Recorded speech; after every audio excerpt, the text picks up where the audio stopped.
எடுத்துக்காட்டு 8.15 பின்வரும் எண்களுக்கு முகடு காண்க. 17 18 20 20 20 21 21 21 22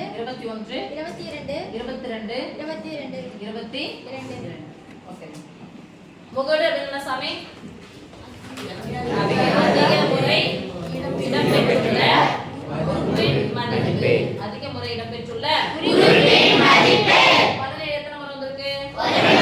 18 20 21 22 சமமா வந்திருக்குல்ல? இது பேரு எத்தனை நம்பர் சமமா வந்திருக்கு? 3.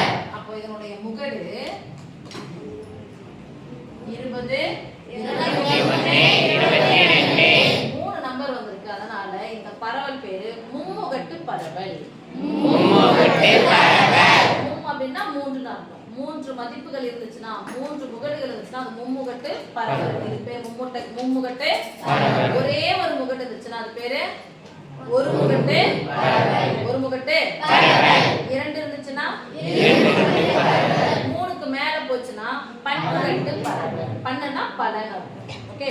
ஒரே ஒரு முகடு இருந்துச்சுன்னா ஒரு முகட்டு பரவல். 2 முகடுகள் இருந்துச்சுன்னா இருமுகட்டு பரவல்.